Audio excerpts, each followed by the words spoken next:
In this series, we go over cards on the modern ban list. So far, we've gone over some cards that were on the initial modern ban list and some cards that cost 0 mana. Today, we're going to wrap up both of those themes by covering the last 0 mana spells, and actually all the cards that were on the initial modern ban list back in 2011. First up, we have Chrome Mox. This is an artifact with a mana cost of 0, and the ability is where, when it enters the battlefield, you exile a non-artifact, non-land card from your hand.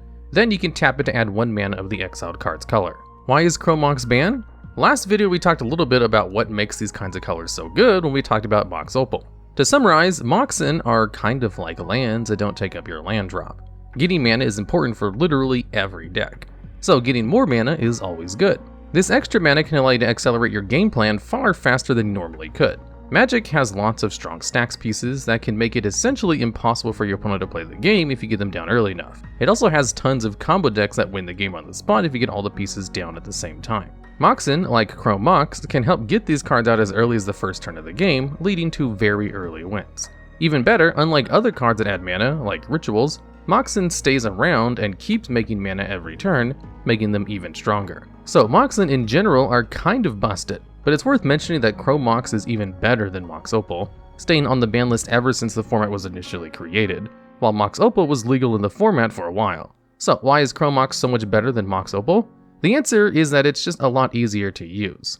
It does require to go -1 to play it, but the card doesn't ask you to make any real sacrifices in deck building. While Mox Opal is extremely powerful, it does require you to be played in artifact deck, which severely limits the kinds of decks that it can be played in. The -1 just can't compare to the tempo swing playing Chrome Mox gives you, especially since it can help you power up powerful draw spells. Chrome Mox could slot into just about any combo deck in the format, and would make combo decks even more dominant than they would normally be. Could Chrome Mox be unbanned? Absolutely not. The combo decks in the format have just been getting stronger over time, and Chrome Mox would make them even faster and more consistent. Unbanning Chrome Mox would make combo decks way too good in Modern compared to other decks in the metagame. It's worth mentioning that this card isn't banned in Legacy, which is a much stronger format than Modern, and in Legacy it helps facilitate a few first turn kills, or FTKs.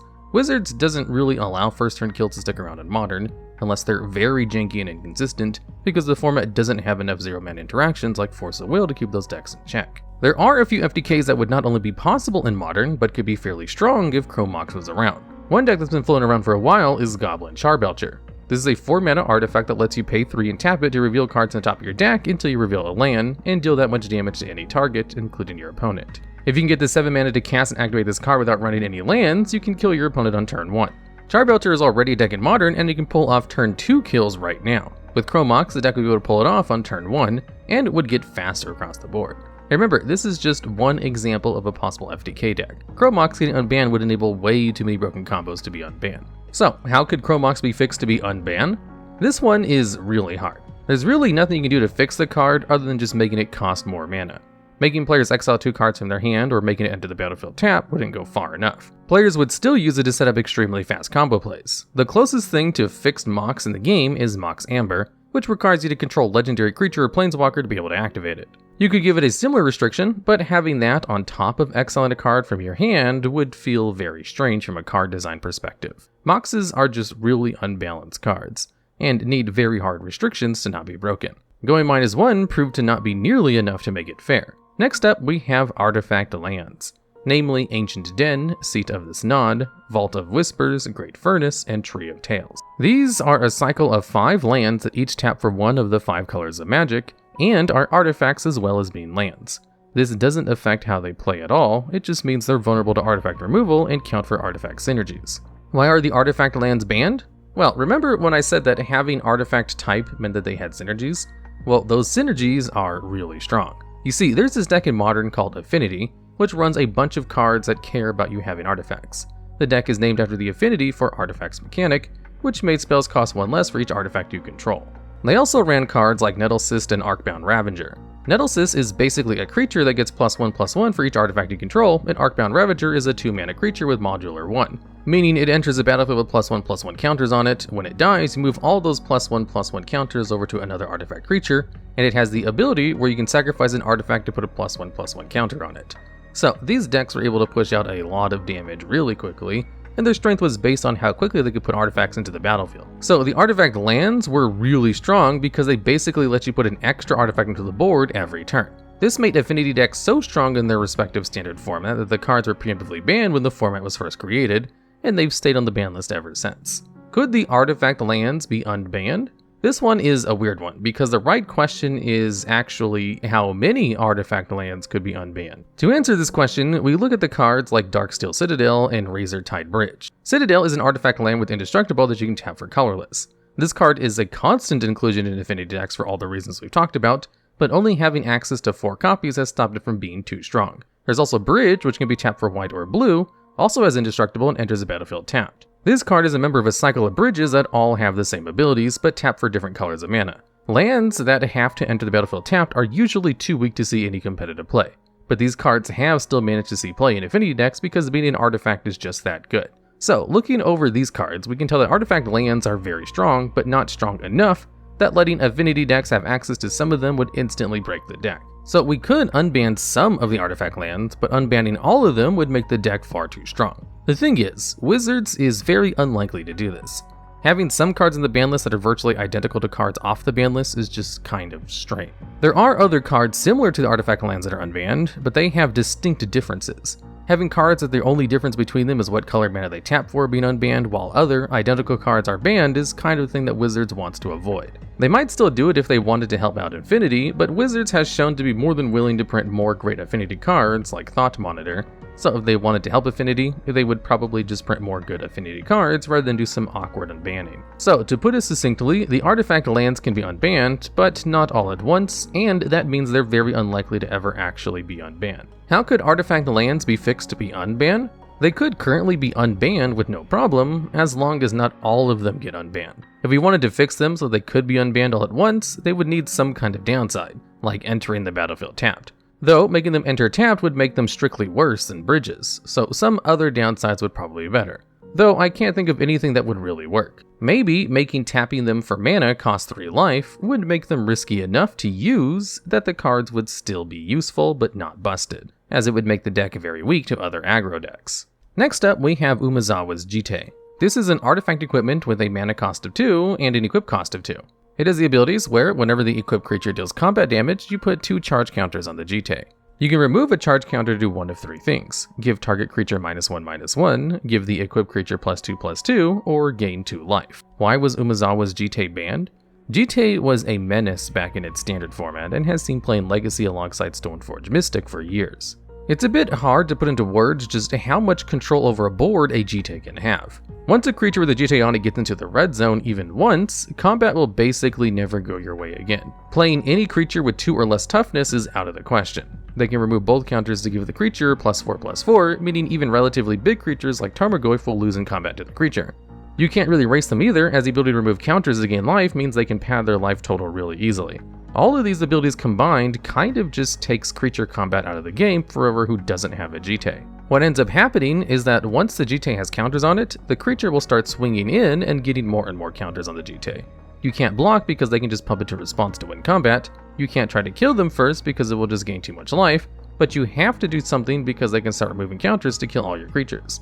Once a Jitte gets counters, you've basically lost every combat step for the rest of the game, until you find a removal spell for the creature or the Jitte itself. Now, this isn't that big of a deal. Decks play removal for these kinds of cards, if not in the main board, in the sideboard, and creature combat isn't the main focus of the game almost in any format sans limited. However, Jitte basically removes combat as an option for your opponent. Playing more creatures is often a valid strategy against an opponent trying to aggro you down, but Jitte removes that dimension of the game. Being able to just win combat forever because you paid 4 mana for an equipment is too good against certain decks. So, could Jitte be unbanned? Realistically, yes, but unbanning Jitte would have some pretty bad consequences for the format, so ultimately it shouldn't be unbanned. To explain what I mean, we should talk about Modern as a format. Modern, like all non-rotating formats, gets faster and faster as more cards come out and more synergies are discovered. What tends to happen is that decks sort of coalesce around the best combo decks, and the rest of the format responds to those decks by playing the interaction and threats that happen to be good against them. As the power level rises, certain strategies that are considered a big part of the game slowly get power crept out of relevance. One of those strategies is good old creature-based aggro decks. The aggro decks that are good in Modern nowadays are basically combo decks, like Infect, Dredge, and Affinity, which rely off of very synergistic cards to put out way more damage than simply casting threats can. The only straightforward aggro deck that's really still viable is Burn, and that's not exactly a creature-based deck. The strategy of playing out efficient beaters and attacking has become tier 2 at best, with decks like Merfolk and Spirits being some of the only decks that have any real success in the format in quite some time who could be fairly called a creature-based aggro deck. Jitte is extremely good against these kinds of creature-based aggro decks, and good against other kinds of aggro decks like Burn. Unbanning Jitte wouldn't really do anything to disrupt the rest of the modern metagame. It would be a good card against certain matchups, but it wouldn't break the format.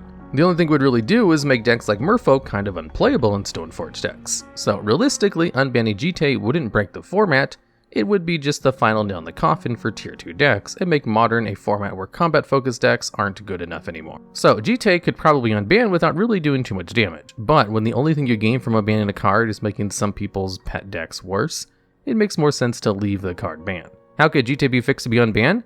If you had to deal combat damage to a player to get the counters, that would be much worse and would definitely be safe enough to unban the card. It would give creature decks way more play against the cards, as they could simply chump block the creature with the Jitte on it, and would make it so that playing a creature into a Jitte didn't pretty much always feel like a losing battle. Even better, this fix still leaves the card relatively powerful, as the Jitte's abilities are all still really good and do have the potential to snowball the game. The card would still see play, it just gives the opponent some counterplay outside of draw and removal. Next up on this list, we have Skullclamp, another great equipment that has never been legal in Modern. This is an equipment with a mana cost of 1 and an equip cost of 1 with the abilities where the equipped creature gets +1/-1, and whenever equipped creature dies, you draw 2 cards.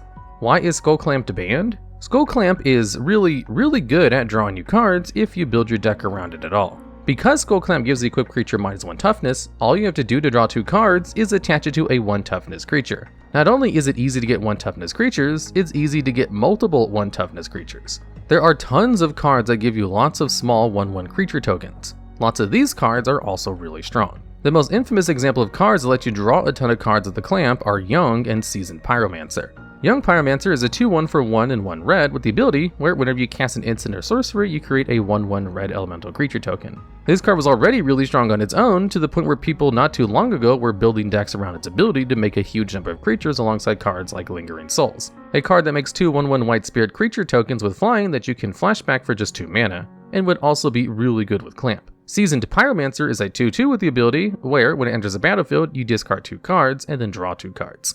Then for each non-land card you discarded, you make a 1/1 red elemental. You can also pay 3 and 2 red and exile from your graveyard to make 2 1/1 red elementals. Now, all 3 of these cards are already reasonable cards to play in Modern, and Seasoned Pyromancer is still seen played mid-range decks to this day.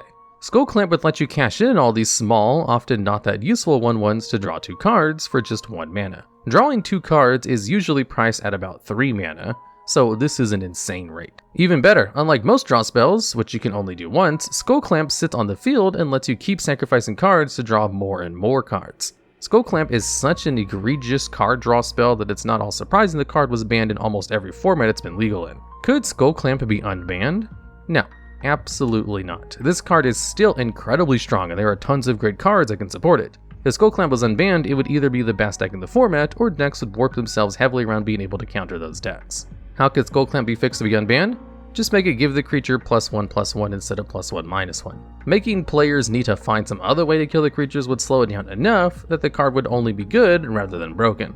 The final card on this list is Dark Depths. This is a legendary snow land with the abilities where it enters a battlefield with 10 ice counters on it. You can pay 3 to remove an ice counter from it, and when there are no ice counters on Dark Depths, you can sacrifice it and create Mirrored Lage, a 20/20 black avatar creature token with flying, meaning it can't be blocked by creatures without flying, and indestructible, meaning it can't be destroyed by damage or destroy effects. So why was Dark Depths banned? This is another card where older formats, in particular Legacy, are really helpful for showing why these cards need to be banned. In Legacy, Dark Depths is the central win condition of a ton of different decks, though all of these decks are fairly similar in that they're very land focused. Rather than paying 30 mana to slowly remove all 10 ice counters, they use cards like Thespian Stage and Vampire Hexmage to remove all the counters. Hexmage is pretty self-explanatory as you can just target the depths to get Mirrored Lage. Thespian Stage is a little bit more tricky, but basically Dark Depths' ability only puts the counters on it when it enters the battlefield. So if you make Stage a copy of Depths, it won't get any counters because it's already entered the battlefield,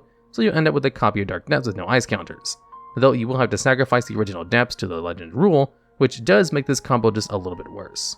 With these cards, you can get your Marital Age token as early as turn 2 with Hexmage and Urborg, which will let your depths tap for black. Stage is a little slower, as you can only get it by turn 3, but it being a land makes it very difficult for your opponent to interact with the combo, as they can't counter a land drop. So Dark Depths is the backbone of a fairly strong and consistent combo deck in Legacy, and it regularly puts up high finishes in the format.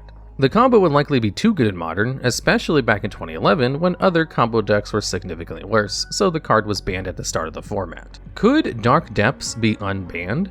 No, but it's pretty close. The combo is pretty fast, consistent, and powerful, but it's not that much better than some other combo decks already in Modern. The issue with Dark Depths is primarily that it's very hard to interact with. Indestructible means that most forms of removal don't work on the card. Even worse, it's possible to make the token at instant speed with the combos we mentioned, meaning that if you have the ability to make the token, you can just hold it over your opponent's head until they force you to activate it by doing something like trying to kill your Hexmage, or even better, you can wait for them to tap out so that you know they don't have mana for something like Path to Exile. Lands are very difficult to destroy. In Legacy, there's a card called Wasteland that sees tons of play, and what it does is let you tap and sacrifice to destroy target non-basic land. This card does a lot to hold Legacy together, and one of the things it does is give decks a way to interact with land-based combo decks like Dark Depths. Modern has worse versions of this card, like Ghost Quarter, which lets you tap and sacrifice it to destroy target land, and lets its controller put a basic land from the deck into the battlefield, or Field of Ruin, which requires you to pay 2 mana, tap it, and sacrifice it to destroy non-basic land, and then each player searches a library for a basic land and puts it into the battlefield. These cards do an okay Wasteland impression, but they are significantly worse. So in Legacy, players have access to all of the best removal to kill Marital Age, and a much better way to interact with their opponent's lands, and the deck is still really strong there. The deck doesn't lose too much coming from Legacy to Modern, so it would be almost the same deck, with way fewer ways for your opponent to stop the combo. The card's just a little bit too hard for your opponent to stop for it to be unbanned right now, even if the combo is similar in strength to other combos in the format. How could Dark Depths be fixed to be unbanned? Changing the way the card works so that activating the ability to remove a counter is what allows you to make a Marital Age, rather than it triggering whenever the card simply has no ice counters on it, would make it so that you'd have to pay 3 mana after using a combo to remove the counters, which would do the trick. That would put the card in a situation where it was still good, but it was slow enough that other decks could stop it before it killed them. Though, this is kinda just adding a mana cost to the card with extra steps, so you could also just shrink the Marital Age to being a 10-10 or a 15-15, so the token can't kill your opponent in one hit, which would also give your opponent more counterplay without killing the card. Alright, and that's the list. Are there any other ban lists you want us to cover next, or have any ideas for future videos just like this one? If so, let us know down in the comments below.